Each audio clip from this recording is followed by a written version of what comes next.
I met Nabil in the spring of 2013. I had just started my master's degree at the University of California in Santa Barbara. Nabil was working on his first postdoctoral degree. I was on my way to Elsie's Tavern, and he was walking along De La Viña Street when a friend pointed him out. I don't remember if we met at Elsie's that night, but we eventually would, over and over and over again. Elsie's felt like an extension of home.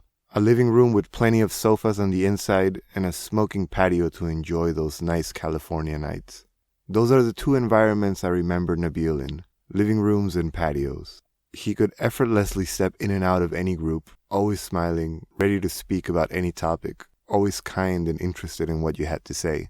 Rather than describing his personality and attempting to pinpoint what makes him so special, I'll share two brief anecdotes that encapsulate how I see him.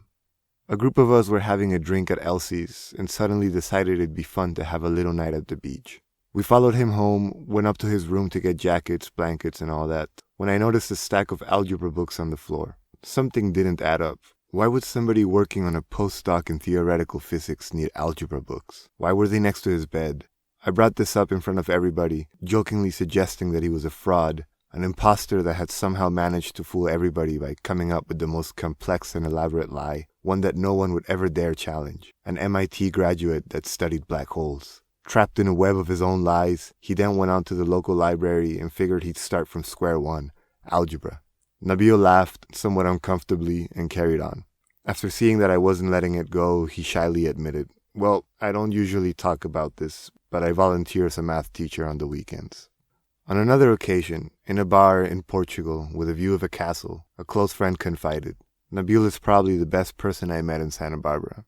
3 or 4 years later, in a different bar, in a different city in Portugal, with a different circle of friends, and in front of a different castle, one of the people I just met mentioned Nabil. "Nabil Iqbal, you know him?"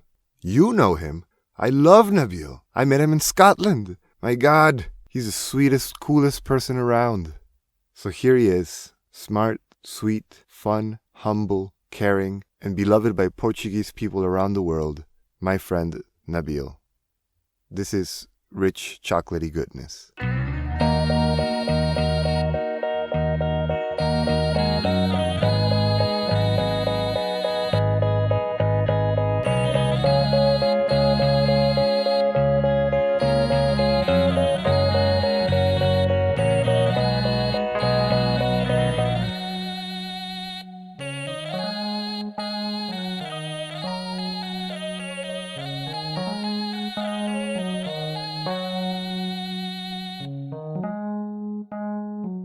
Welcome to Rich Chocolaty Goodness.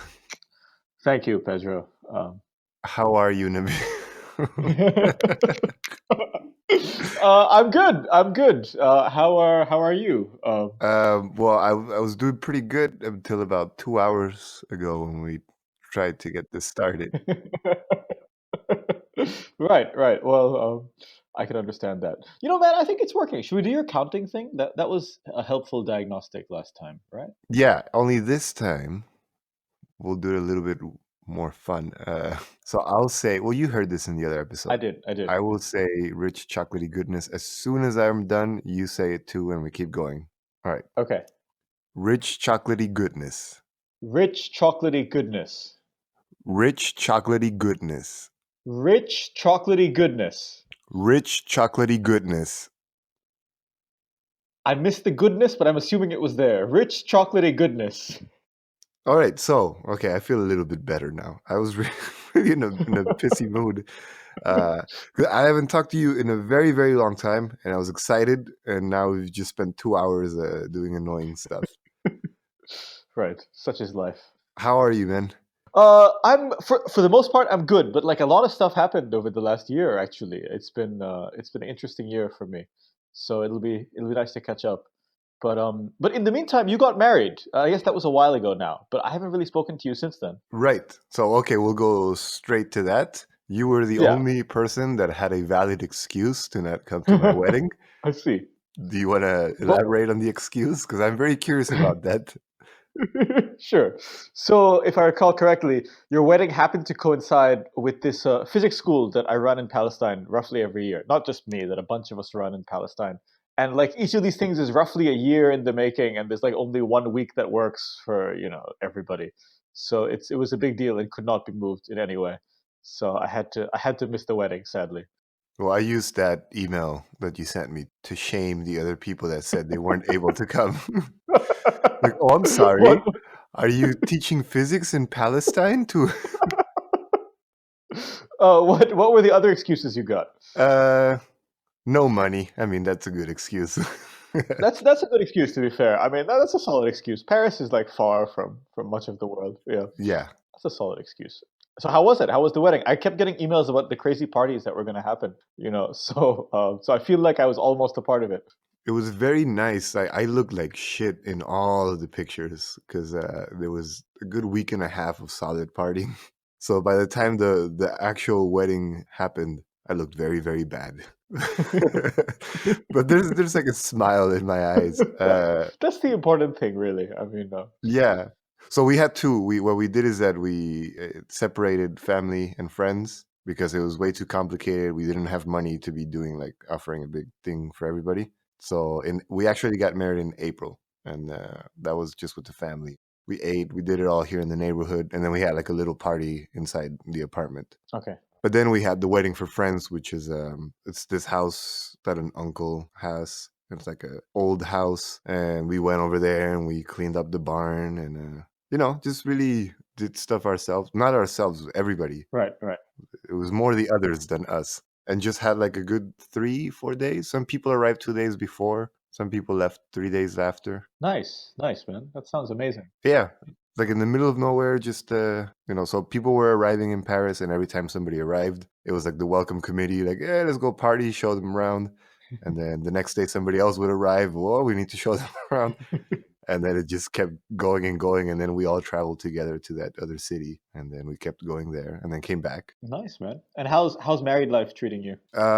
Very good. I don't know. That's a giant question. Yeah, it's true. There's no surprises, there's nothing. Okay, It's not okay. like, oh shit, what did I do? Or I didn't think this was gonna happen. I still do stupid shit. I'm wearing like a bear suit pajama right now, doing a podcast. Very good. I haven't been whipped into shape or anything like that.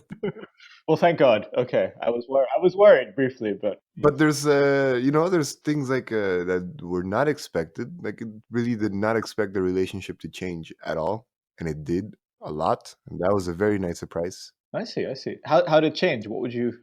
What changed? I don't know. It just because we were both very much like, yeah, we'll get married.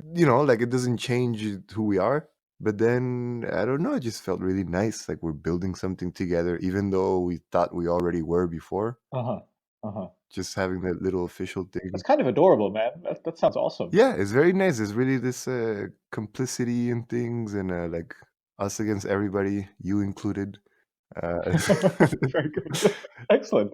I'm glad to provide a nemesis for you. I think everyone needs a nemesis, so well, what about you? So you last I heard, you were in Amsterdam, yeah, that was a while ago.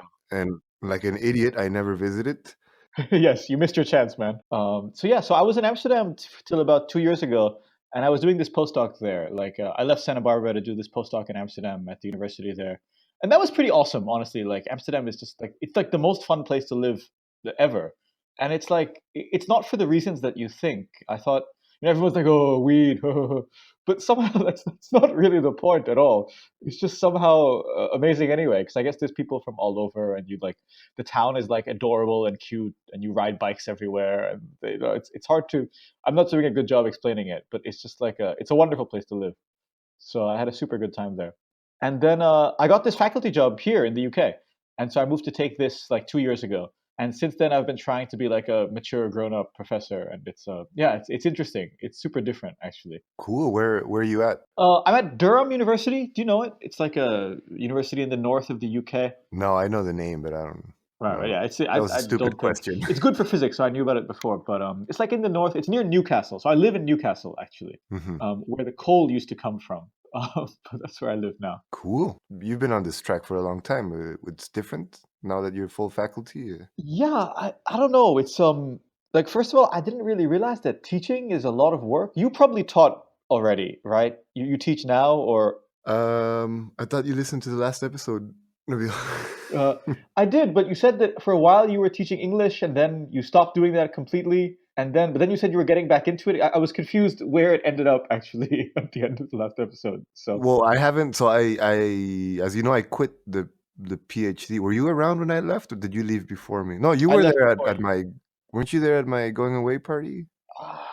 I can't remember. I can't. I think we left roughly at the same time. I can't really remember. I I was there remember for. being very drunk at Antonio's house, and I put the disco ball on my head, and I started spinning around. No, I wasn't there for that. All right. That I would have remembered, I think. So I think I missed your going away party. Yeah. So yeah, so I just have the master's. I didn't do a PhD, so I can't teach. But when I came to France, I got hired as a lecturer. Yeah. So I was teaching that, and Yeah. then part That's of what. that was teaching some master classes. Right. So Right. I kind of got the chance to like sneak in and do something without having to get all the requirements first. But that's it. You can't do it more than 2 years. Oh, so it's done. Okay. And so now you're working at the tech company, or? Yeah.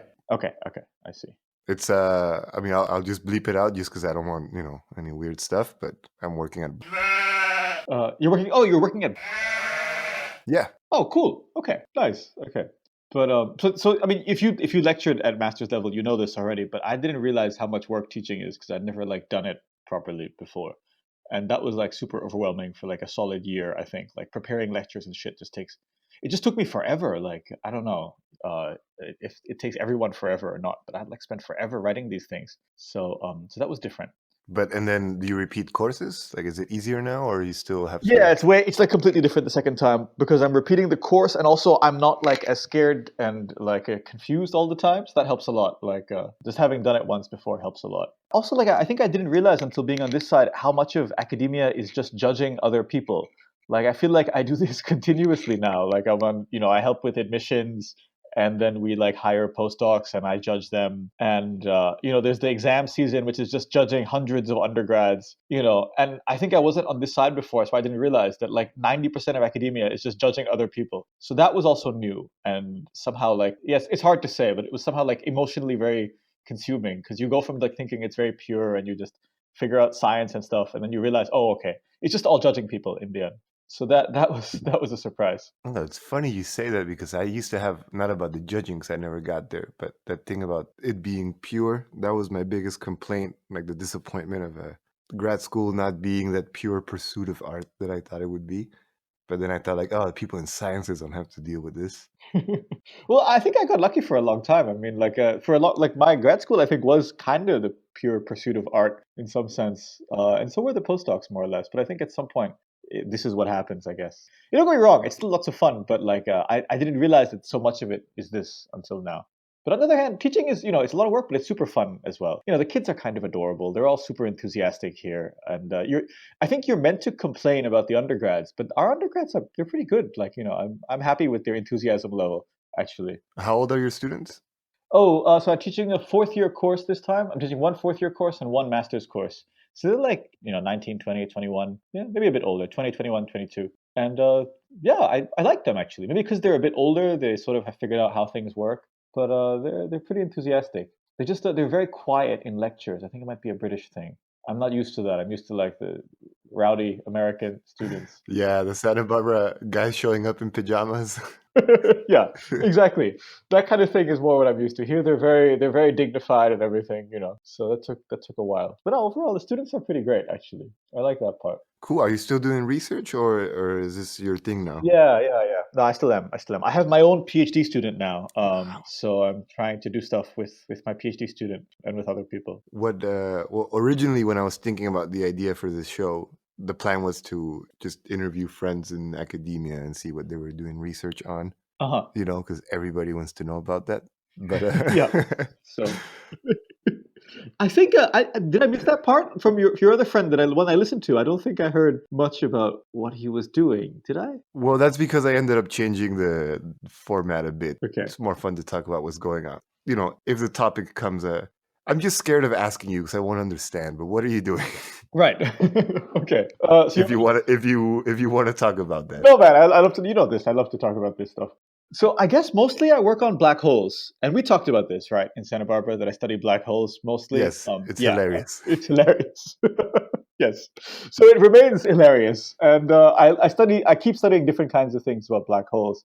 So I think the main problem is really simple. Actually, it's that there's like a fundamental principle in the universe that you should never lose information. That should sound reasonable, right? Yeah. Like you should not be able to destroy information. Hmm. So okay, that sounds cool, but in practice, you might think that that's just not true, right? Like for example, if I close the Zencaster, too early, we will lose this conversation, right? Yes. Information will be lost forever. Except not really, because it's all through the internet, and maybe someone else was recording it. It's not really supposed to be lost. Like if you take a book and you set it on fire, the information looks like it's lost to us, but really it's not. You just have to sort of trace back the ashes and stuff like that, and pull it back and see how they reassembled. And if you could do that, then you could reassemble the book, even if you burn the book. And so it's like a genuine principle that in life you shouldn't be able to destroy information. Now, the confusing thing is that black holes don't seem to work like that. Because if you drop a book into a black hole, the information really seems like it's lost completely. And that doesn't make any sense. And so, what most of us are trying to do is figure out different aspects of that, try to understand what happens to the information that goes into the black hole. And that's more or less what most of my research is trying to answer at some level or another. And okay, I actually study different things that are supposed to answer that question. But that's like the underlying question that we're all trying to figure out. All right. I'm not gonna bother asking questions. No, Okay. that was a very good job on dumbing it down. That was perfectly understandable. I don't think it was that. I don't think I dumbed anything down. This is the problem, and now, okay, no one knows how to solve it. So ideas are welcome. But what the thing is that information is lost, or there's just no way of finding it. Yeah, no, that's a good point. I skipped a crucial step, which is that it turns out black holes very, very slowly radiate all their energy away and vanish eventually. This is what Stephen Hawking is famous for, actually. He figured this out. So, in other words, if you want to destroy the information in a book, what you should do is take the book, drop it into a black hole, and wait for a really long time, and the black hole will slowly radiate away all of its mass in radiation that seems to be completely featureless, and the information of your book will be gone forever. And that shouldn't be true, basically. But we don't know how to solve this problem. But doesn't the radiation still count as something else that's out there because it doesn't disappear? No, like it keeps. Yeah, you're asking exactly the right questions, man. So you would think so, but the truth is, it seems that there's no information in the radiation. Like the radiation is completely featureless. It doesn't change if you drop the book in. It doesn't carry any information about the book. That's what's different. If you burn the book, the pattern of the fire has information about what was on the pages. Mhm. But if you drop the book into a black hole, the radiation seems to carry no information at all. And that's the bit that's confusing. So if you don't throw a book in, Yeah. there's still radiation coming out. Yep, that's right. And if you throw the book in, same Yep. radiation coming out. Pretty much the same. Yep, exactly. Ah. Exactly. So this is the issue. And so Stephen Hawking set this problem up like 40 years ago.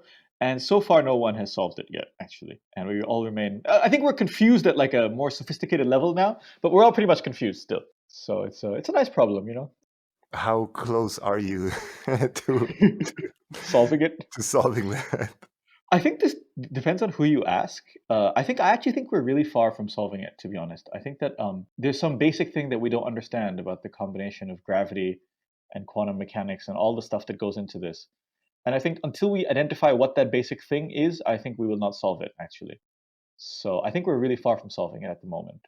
But I think that some profound new insight is going to come from solving it, actually. Once we solve this, we'll have learned something actually new about the way the world or the universe works. But we're still pretty far, I think. Do you think there's a chance that you just, I don't know how to express it, that there's just a chance that you're not able to perceive? Like there's a reason there, but the same way that we can't see 5 dimensions, that there's something clearly out there where we just cannot perceive it You, through our calculation? right. Well, the thing is, I mean, you say we can't perceive 5 dimensions, but actually, like, I can't visualize 5 dimensions. That's true. But I can write down formulas for 5 dimensions with no problem, actually. All right. So, so the truth is, I think the set of things that we can sort of think about is much, much larger than the set of things that we can perceive in some intuitive way. And I think that the key idea that's needed is something that we won't be able to perceive in an intuitive way. Like, honestly, man, like 4 dimensions for me is impossible. Like, the idea that space and time are the same thing, I'm rapidly stuck. I get confused intuitively really quickly. But the equations, they let you describe things that you can't think about, if that makes sense. You can write down equations for things even if you can't imagine them. I think that that's the kind of thing that we're going to have to do for this problem. But honestly, I don't know. If we're missing something really profound and really fundamental, it might be a really long time before we figure it out. I genuinely don't know. Like this problem, actually, I don't have any idea where the solution is going to come from. Like, okay, I have various things I'm working on, but it could come from somewhere completely different, actually. So I don't really know. Going back to what you said about picturing different dimensions, Yeah. I was able, like, I struggled with that a lot. And I remember, this is none of my business to be trying to imagine this. So there was no point stressing over it. But you couldn't visualize 4 dimensions? But it really annoyed me that I couldn't. I see. Okay. Yeah, or 8. I think I got it. Really? I think I found a way to imagine them. And it's this little short story that I wrote that a friend is turning into a little comic book. Really? But anyway, it's because there's this writer that I keep that I'm studying, and we live on the same street. Oh, wow. But he died 9 months before I was born. So that's the way. Like, I had this obsession that there was never any moment in which we coincided. That's right. Despite the fact that so much in our life coincides, there was never any moment in which we shared the world, Wow. despite being on the same street. So I figured that by going by measurements, like, all right, I am 1 meter 96, waist size 32, shoe size, like those are my dimensions. Yes, yes. And then if I added time, and I just imagine my life as just one, like if I took a long exposure photograph Yes. of me moving through life. So that's another one of my properties, this line that starts in Mexico and moves to the US and then comes over to Paris. Yes, yes, yes. That's right. So if somebody was able to see, like if there's a higher dimensional being, That's right. Yeah. somebody that's able to see it would see me like that as a unit. They'd see your world volume, I guess. It's something that's been like 35 years, 35 years of age, and about 2 meters by 100 centimeters squared. But I guess you're right. That your world volume never intersected with the world volume of the other guy, the writer. And that's where I figured. So then in the next dimension, it should, doesn't it? Would it? I think, sorry, but I don't. So okay, let's be conservative. I think there's only 3 dimensions of space and 1 of time. And I hate to say this, but I think that your world volumes just never intersected in any of these 4 dimensions. I think, at least God damn in it. the most conservative imagining of the space time of the universe. I think they just didn't, because I mean, your intuition is mostly correct. I think like his just ended 9 months before yours existed, so they just don't intersect. I think. Okay, let me try to make you feel a bit better. So, the idea that one thing happened before another, that idea depends on your reference frame. For certain circumstances, you can, like if someone is moving past you, you might say that event A didn't happen before event B. Instead, event B happened before event A, blah, blah, blah. So you can play around with them a little bit. So under certain circumstances, you can mess around with the idea that, you might have both existed at the same time or not. But yeah, unfortunately, this might not be one of them. I'm sorry, man. It's all right. It doesn't change anything. I still feel I've disappointed you in some way. It's significant because of the fact that it was so close. That's the only thing. It was really very close. Yeah, it was really very, very close indeed. Who is the writer? Julio Cortázar. Julio Cortázar. Oh, Yeah. no, I have a book by him. Yeah, okay. And there's so many things that are like so many parallels. I see. Like the place where he was, where his name comes from. But if you look for enough information on anything, you'll be able to find things that relate. Yeah, I guess that's true. So if you want to write something about coincidences, you just depends on how much time you have, and you'll find them. Yeah. But in this case, they're really there. They're up there. they're easy to find. I see. So I think I missed a little bit. Did you say you wrote a short story about visualizing the 4th dimension, or that Cortázar did? No, I did. You did. Okay. I Yeah. never read this. You should. Did this go anywhere, or like is it readable, or? Well, it's in that Drive document that I've been working on that will probably never be I done. see. Or if it, but I did separate it specifically and gave it to a friend who's turning it into a comic Oh, nice, very good. In what language? Is it in English or in Spanish. in Spanish? Okay, makes sense. Because it was, so do you know, oh God, here comes my French pronunciation. Le Comte de l'Autremont. No, I don't think so. It's the Chants of Maldoror. No, afraid not. Well, he was a Uruguayan writer. Okay.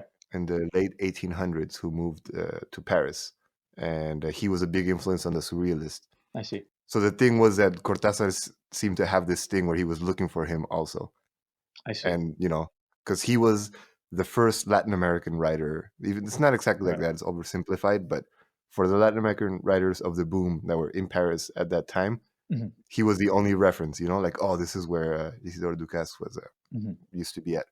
And my wife took me to this French place, like traditional French cuisine, like very simple, big tables, big place, Uh-huh. only like 4 items on the menu, and it's just like buttery, like simple French food that's been around forever. Yeah, right. And we went there, and I wanted to, experiment, Yeah. and I saw that they had brain, Okay. and I've eaten brain tacos in Mexico. It's delicious. Yes. And then it was oh man, what's the word? Año, lamb. Lamb. And Yeah. I thought, like, I love lamb. I love lamb. And I thought I'd just put those together, like lamb's good, brain's good, that's gonna be good. And I ordered it, but when you eat brain tacos in Mexico, it just looks like any other meat. If nobody tells you it's brains, Yeah, you don't right. know. And here, like, the guy shows up, like the waiter shows up with a disgusted face, and he looks at me like, I wouldn't eat this. And he puts the plate, and it's 3 whole brains on the plate. Oh my god. Just Wait, 3. and is it obviously a brain? Like it's clearly. It's 3 brains covered in butter. Oh god. Oh god. So I put aside my plate of snails. And I dig into like, if my wife's looking at me like, oh god, like, you don't have to eat that, you can order something else. And it was like, well, it looks weird, I know, Yeah. but I've had brains before and I liked it. But it was tough. It was tough to get over it. By the 3rd brain, I enjoyed it. The first one was like, yeah, but it's good. Anyway, later, while I was doing research, Yeah. I'm reading the correspondence of Cortázar, Uh-huh. and he's writing a letter to a friend, and he says he likes to walk around this neighborhood, and he says I found the house where L'Autremont used to, where he died. It's a restaurant now. Oh. And I checked. So I looked for his his certificate of death online. I Yeah. found the address. I looked for the address, and it's that restaurant. And Holy all of a shit. sudden, like, all of this, like, thing combined, and it went from having like a gross experience of eating brains to this. I mean, that is exactly the atmosphere of that writer, I see. I see. So to sit Holy down shit. in his That's house crazy. and eat 3 brains with knife and fork, it was just, so that gave me the idea of, like, these 3 brains. I'm kind of taking a lot of liberty, including me in that list of 3. So these 3 brains, 3 Latin Americans, 3 dimensions, and I was playing around with that, looking for the previous person, Right. etc., etc. Right. Right. Don't have the brains if you if you come here. Right. That's the thing I'll take away from this story. That's crazy. Yeah, That's ridiculous, actually. It's I don't know. These things don't happen to me very much, I guess. But every time something like this happens, it feels amazing. You do feel connected, right? Like to other things. yeah. I So feel I don't know. connected all the time, but that's what I mean. It's about how much how much you look for it. Right. Right. Like, what do you say this doesn't? Because I didn't know where this writer lived. We moved into this apartment. It was the first area we saw. I liked it. I had decided not to go do the whole pilgrimage where people go to his grave and all that, Yeah. because you've read him. It's all about Yeah. coincidences, Yeah. and Yeah. so I said, no, I know I'm gonna bump into him in one way or another. And yeah, just took a walk around the neighborhood, and I saw this plaque outside, turning a street, Right. and it's just like, wow, this is where he was. All right. That's it. That's the end of that. There's a lot more coincidences, but You're gonna we're restrain gonna. yourself. So overall, then Paris has been good to you, I guess. You're liking it. Yeah. I mean, again, That big sounded question. vaguely tortured. I love it. Okay. I love it. Okay. But it's just, life is a little bit harder. It's a capital. There's a lot of competition all around. Right. Right. Yeah. I like that it's a small city by American standards. Right. Right. Right. So it's fun. I really like it. It took a while to make friends. The one thing that really, this is the conclusion I got to. I don't know if that's the real reason, but people don't really hang out in big groups. Mm. And that's one thing that's been really hard for me. Right. Yeah.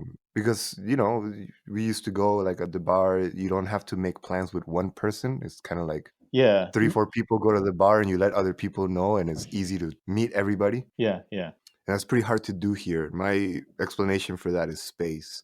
Apartments are small, the terrace and the bars are small, so people go out in small groups or one-on-one. So you have to make bookings like, oh, I'm busy tomorrow, but I could see you on Wednesday, Right. It's not my type of hanging out.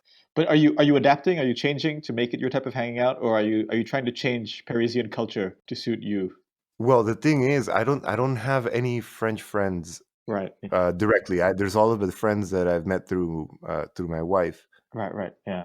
But so a lot of the people also that I know also wish they had that. So we tried, like last night we were at a house party. It was a Serbian friend. I don't know, we were like 25 or 30 stuck in this tiny apartment. Everybody's smoking inside, but it was fun. It was fun to be around Right. that many people again. But I mean, that's a stupid complaint. You asked me a big question and people don't hang out. I It's don't know, beautiful. but people like I don't know. The truth is, whenever I ask people about cities, I feel like no matter where they live, they say this as a complaint about the city. Like, well, it's hard to meet people in X city because no one really hangs out in X city. Where whatever city, wherever they are, they say this. Like people say the same thing about Amsterdam. They say the same thing about London, and I wonder if it's just because we're at this age now when it's this is stereotypical, I guess, but like people don't hang out at our age unless they make a little bit of an effort, right? You don't just fall into it effortlessly. And I wonder I if know, that's I miss actually it. that. Yeah, I miss that too, man. This is like the biggest problem in my life in general. That I move like every 2 years, and then sometimes I'm lucky, like in Santa Barbara, I meet lots of cool people. Other places, I have to work a lot harder. But life. Yeah, I miss that. Well, I mean, I guess that was the advantage of having bars where a lot of people can go, because you will always run into the same people. Like you didn't have to invite people out. Yeah, that's right. Yeah, You knew, or maybe like at 11 or 12, you'd be like, "Come on, we're here." yeah. But but in general, you knew you were gonna if you go to a certain bar, you're gonna run into your friends, and that's nice. But yeah, I miss that type of I've talked about this with a lot of people. So yeah. Yeah. But what's stupid is that everybody complains, but nobody does anything about it. Yeah, I know. It's Like like a just universal complaint that no one. Yeah. like I like having like friends come over, just drink a beer and not talk. Right. It Yeah, doesn't yeah. have to be an event. Just Right. Yeah. check your mail, smoke a cigarette, Yeah. goodbye. Yeah. Right. Exactly. No, I like that. That's perfect. Yes. That's exactly what I want from life. Yeah, people coming over to drink a beer and not talk. Yeah, but somehow I feel like okay, maybe I'm just doing this differently here, but like this is somehow not entirely acceptable, right? To invite someone, hey, come over, we're gonna hang out and not do anything. Only with your closest friends can you do this. I feel these days. Maybe I'm making this up, but that's how I feel. Well, yeah, I mean, my thing with friendships, that's another reason why this whole thing with the podcast came up. Because, I lost all of my friends. I didn't lose them, but Yeah. Right. it was tough at the beginning to go back to. I'm a very social guy. Yeah, I remember. Yeah. It's strange to all of a sudden not have people around and having a good time and all that. I started really missing people. Yeah. But then getting annoyed at the quality of interaction that we were having online. So this whole thing came up because I would spend a lot of time writing imaginary letters to friends, but then I I got see. too lazy and I didn't write them But because wait, I you kept never sent thinking, them? You wrote the imaginary letters but never made them into real letters? no, I imagined them just like just like a lot of the texts that I never write. I see. I see. Because it usually happens when I'm walking around the city, when I get excited, when Right. I see something that makes me feel good, and I think of Yeah. somebody who would enjoy it, and I have this imaginary dialogue with them, and I think I should really, write this down and send it to them. But then you don't do it because, I don't know, things to do, whatever. You get home, you're busy. And Yeah. then I just started like, all Yeah. right. But it's so stupid because just the idea of doing this podcast, Yeah. like people actually schedule.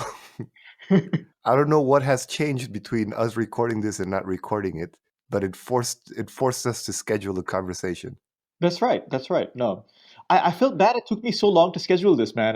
It somehow, like, months went by before I could find it. This is just bullshit, obviously, right? I have loads of time to do things in principle, but somehow it took forever when I could say, this weekend I'm here, No, no. I mean, you you get a blank check. You get I get a blank check. you're busy Nabil of the teaching in Palestine. Nabil of the good excuses. Oh man, I just remember the black holes thing because do you remember Andreas? Yeah, I do. Yeah, I think I met you first, but we hadn't really talked a lot. Like I had seen yeah, you around. But I became right, closer with Andreas, and I remember he was the first person I met that studied black holes. right. And I was thinking like, oh, I have a friend who's like an astrophysicist that studies black holes. It's like a big deal. And then we went to that party, like Antonio's annual paella. Yeah. I don't know. Have you seen that Mitchell and Webb look? It's a British sketch show. I don't think so. No, I haven't. There's this sketch where they're at a party and there's this one guy who's just asking everybody like, oh, so what do you do? Oh, that's interesting. Well, I see. it's not exactly brain surgery. And then they ask him, what do you do? I'm a brain surgeon. And he's just being smug and walking around everybody like, oh, no, that's nice. That's nice. Well, it's not exactly brain surgery, is it? And then one guy shows up and he's a rocket scientist. And,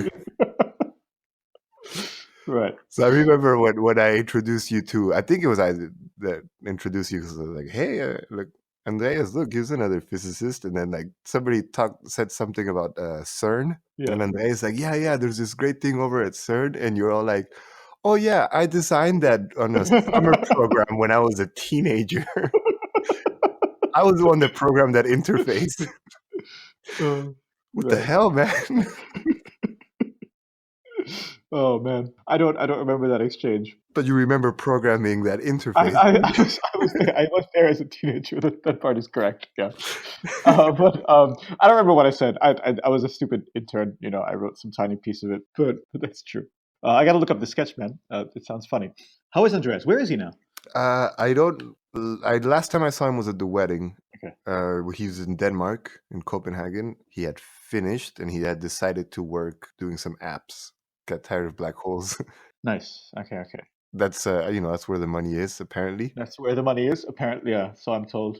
And that's the last I heard. And I'm gonna try and get him on the show for the same reason, because we don't talk and we should talk. And the moment you create some sort of official thing, then you work harder. It's like, oh, I can't because I have this thing to do today from 2 to 4. But no, I haven't had any news for him in a while. It's gonna be more than a year now. Wow. Yeah. Wait, so are you staying then? So am I staying? Something I'm not sure actually. Like various things happen that make life very complicated. Like, so my girlfriend, she mostly lives in Amsterdam now, and we're trying to figure this out, and it's super difficult because there's not really like good jobs for her here in like the Newcastle area. There's not like a huge amount. Well, there's stuff outside the university, but nothing. She's basically not too excited about moving to the north of England. Let's put it that way. So I'm not sure actually. I like the job here, but I don't really know if I want to stay here forever. So it's complicated. I miss living in a proper city, like a crowded place. But somehow I miss that. Life is easier here, but I think I miss having a more difficult life with more crowds around, if that makes sense. Not with that explanation, but yes. Okay, it's a terrible explanation, but you know what I mean, right? Like, I mean, like for the first time, I make enough money here, and the cost of living is low enough that I have like a reasonable apartment. It's like it's got like a size. The living room is a living room. It's different from the kitchen. It's like it's not just one room, and this is nice. But still, I think, yeah, I miss big cities. Yeah, you pay the price to be in the city, not just live in a tiny spot. But it's worth it. I don't. Every time we have these friends in Brest, like it's like the edge of the world, they call it in France. And every time we go there, it's like, oh man, they have a big house. It'd be so nice. Have some chickens. Whole different type of life. Every time, the second I get out of the train, I get it here. I hear like smell of piss, all the sound of the people running. I was like, yeah, it's alive. Yeah, exactly. No, exactly. Every time I go back to Amsterdam to visit my girlfriend, I get out from the train station. And you've been to Amsterdam, right? No, at some point? no, No, never. no. Oh man. Okay. Okay, all right. I'm there often. We'll figure this out at some point. You'll visit, but like the area outside the train station is not really nice in any way. I mean, it's just a thing. It's there, but you get out and you somehow there's something. It's like it's noisy and it's full of tourists and it's very loud. And the trams somehow a billion tram lines intersect at one point somehow, and it's extremely like stupid, really. But still, I love it every time. Like you said, it's alive. That's exactly the right thing to say. So yeah, no, I feel you, man. I miss that. So what would you do? Or you look specifically for Amsterdam, or just shop around for work out of town? I really like Amsterdam. I'm shopping around a little bit, but like it's tough. Like there's just not too many faculty jobs, so that constrains things a lot actually. And like various other things happened this year that sort of gave me perspective, which just makes it very hard to make decisions about anything. Did I tell you about any of this stuff? I can't remember. Probably not. Should I Mm. tell you what happened in the last year? Yes, please, because I don't know anything that. Okay, so this is mostly having to do with my family. So my dad, I forget how much we talked about my family ever, but like my dad is an author in Bangladesh. He's pretty well known actually. He writes like books for mostly books for young people, but he also writes a column in a newspaper. He's sort of well known as someone who says things against Islamic fundamentalism and stuff like that. Very reasonable things, nothing radical. He just says, it is bad to be an Islamic fundamentalist, things like that. But what happened was someone tried to kill him while he was standing on a stage. Some guy came up behind him at an event and stabbed him in the back, literally with a knife. And he's okay now, but it was very scary. It could it could have been really really bad actually. Like yeah, somehow the guy stabbed him and didn't hit anything important, and he cut him on like the head and on the back, but he didn't hit any important blood vessels. And so my dad is completely fine after this. But somehow this sort of left some sort of strong impression on me about like he was out for a couple of days and he was in the hospital and we were all freaking out, but ultimately he was fine. But somehow the person who was most freaked out, I think, was me because I was away in England when all this was happening. And so I was just like following this on the news.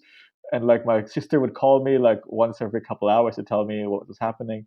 And somehow this left me with this impression about the frailty of life. Like, if it had been like an inch either way, like he'd just be dead. And somehow, sorry, I've been babbling for a long time. No, no, no, no. But somehow it was very dramatic, and I feel that somehow I have been changed by this in some way that I can't articulate. Like I just things. This sounds stupid, but things just seem pointless often. Like I'm like this is silly. In the world, people's fathers are stabbed and nearly die. Surely it is pointless. This just hits me and just it's crippling. Actually, like it's this useless information, right? The fact that happened doesn't mean that whatever thing I'm trying to decide is pointless, but at the same time, it does, right? I don't know if I'm making any sense. Yeah. No, absolutely. Especially because you work in such an abstract field.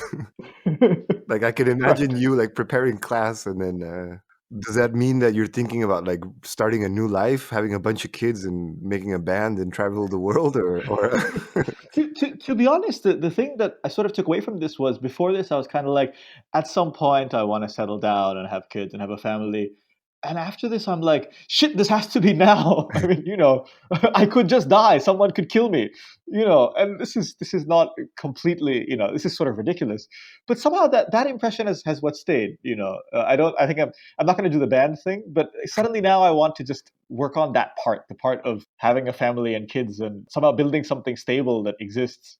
Somehow that's what I've taken away from this. I don't really know why. It's not necessarily obvious, but somehow this is what's changed in me after this experience, and it's strange. Yeah, I don't know why that's what's happened. I should mention that in all of this, like my dad is the least affected of all. Like he was in the hospital for a few days, but like it's over, and now he like jokes about it all the time, and it's weird. Like I went back, I was really stressed out. I went back to Dhaka as soon as I could. By the time I got there, he was already out of the hospital. And he was completely fine. When I visited, we just would hang around the house and do the same shit we always did. He had like a bandage on his hand because that was the only part that the cut was like it was a little bit more serious on his hand. Everywhere else was they already took the bandages off, and he was totally fine. Somehow, it's only me in my family who has been affected by this. Everyone else was there, and I guess they could somehow follow what was happening and know that it wasn't a big deal. But yeah, somehow I have this first world. Oh my god, everything is different now. Impression from this. yeah, I guess the distance would amplify the fact that you weren't there. But your dad has Yeah. a free joke for the rest of his life. Like any negotiation or something, like you're not gonna stab me in the back now, are you? Yeah, exactly. Yeah, exactly. I mean, the weirdest thing is he says stuff like this, and everyone laughs. So I was like, ha ha ha, and like and like, and I laugh too. But I'm like, at the same time, I mean, this did happen. Like it's weird. So Well, that's good. That I mean, the yeah. most Anyway, drastic thing that came out of this was you wanting to have kids. That sounds very nice. yeah. Honestly, like no, we're super lucky. Like the truth is, this kind of thing happens a lot, and people die. We got extremely lucky because the guy was incompetent, thankfully. Yeah. This is what I often think about. I mean, yeah. Anyway, Yeah, so I didn't know. I think you posted something because you tend to go on and off Facebook. yeah, I don't do much on Facebook, but when this happened, like a lot of people wrote to me, and I felt like I should write something saying to everyone saying he's fine, everything's okay. And my sister actually wrote a nice article about the whole thing because I think a lot of people were worried that my family would like leave the country or something. And I my read sister that, wrote a nice article in English saying, "Oh, did you read that? Okay, right. Yeah, so I thought that was nice. I wanted to share that. so I had no idea that your dad was a writer. Like it was just this whole thing that Right. I mean, it's really stupid. You have to be somebody's son. Yeah, right. I don't usually sit Yeah. around trying to think about what my friends' parents do. Yeah, I mean, it doesn't come up, right? But when I But read yeah. that and I saw that your dad was a writer, it kind of like the pieces fell into place. It's like, oh, this explains a lot about Nabil. Oh, really? Yeah, Okay. I mean, because you're like a very cool guy, which is not, I would say it's not the norm among the black hole people that study black holes. Thank you. I think I know the only two, you and Andreas. Thank you, Pedro. You're probably doing the community a bit of a disservice, but it's okay. I'll take it. Yeah, I'll take it. I'm not saying there's bad people. I'm just saying, like, in terms of Yeah, like that, like you're very fun to hang around with, and right, you're not yeah. you're not impaired socially by the fact that you are smart or by the I fact try that not to be. and I don't know, it just kind of made sense when I imagined, like, when I read about your dad and the things he'd done. It's like, oh, it seems like a very well-rounded guy. Seems like he had a nice structure at home. Yeah, no, my parents are great. Yeah, they're well-rounded people, and I think they impressed upon me that it's not okay to be completely unable to communicate with people just because you like equations. So maybe that was important. Well, remember there was that party you had at your place in Santa Barbara. It was the Matt Man party. Oh yeah, that's right. I do remember that party. Yes, that was a good one. I don't know if it was that one or if it was a housewarming party. I don't know how many parties there were there, but Yeah, a lot of your friends were there. I think that, like, other physics friends, and it was just yeah. like shocking because that's the cartoon type of person that in my head you should be, you know. And I really don't want to sound like an ass because they were all very nice, and They're all very nice. Yeah, they were all very they nice. were like Yeah. 25 and doing their postdocs, like just fucking brilliant people, but lacking socially. But at the same time, it's like, all right, we're done. We finished everything, and now we can start with this giant paycheck from our postdoc. So it's smart.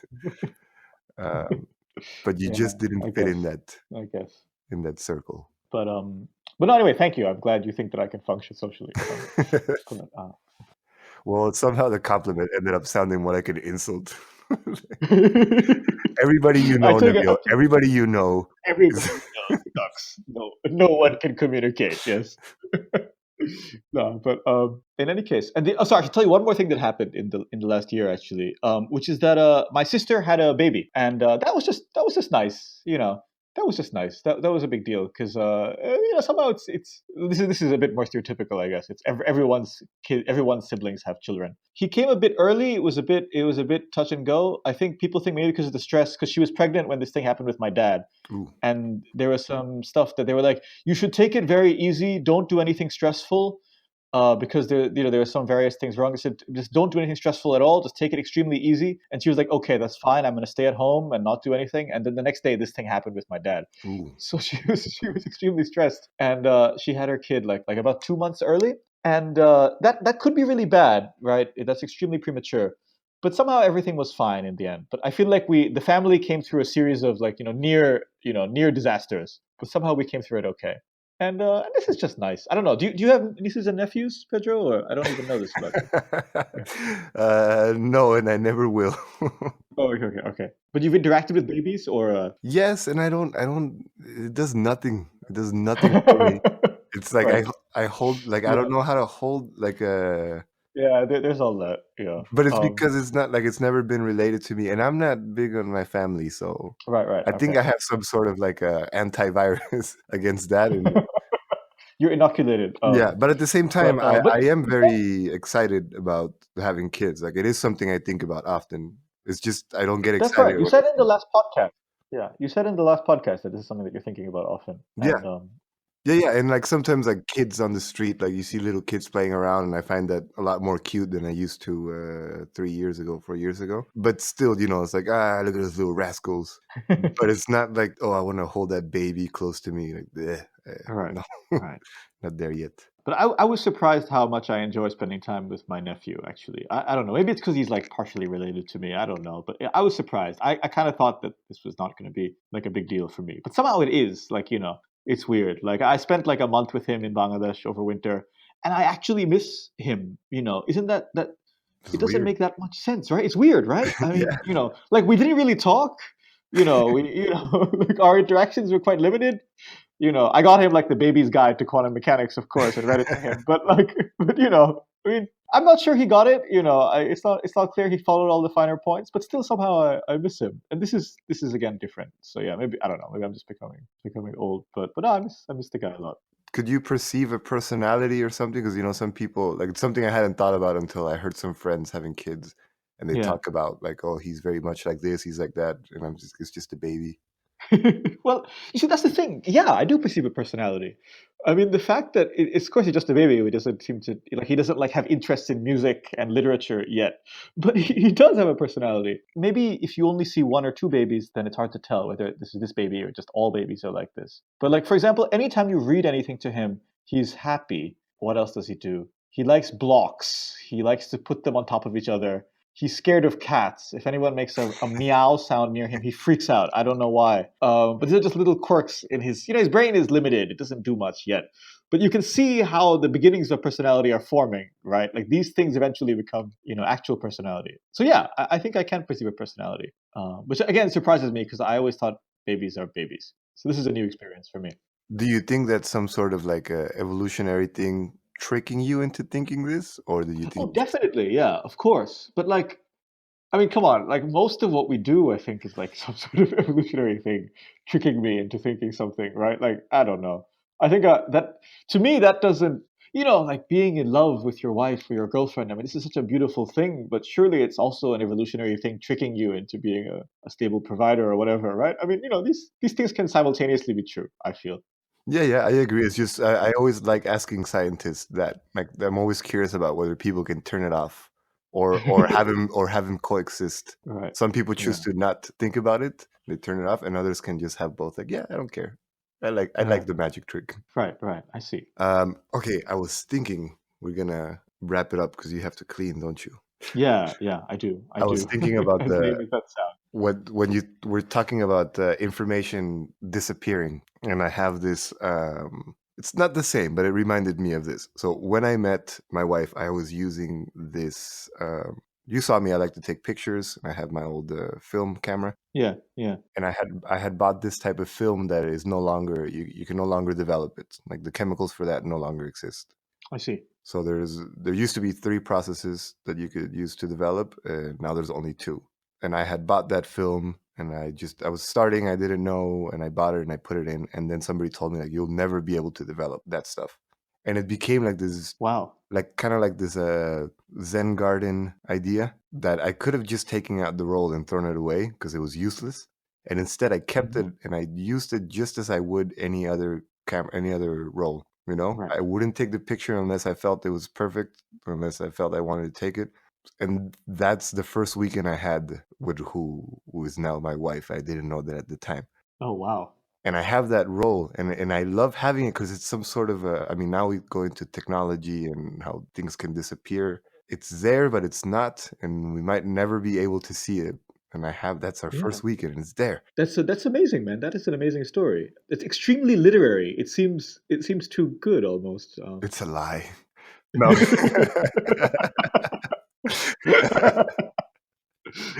But It's just it's something I perfect. told her.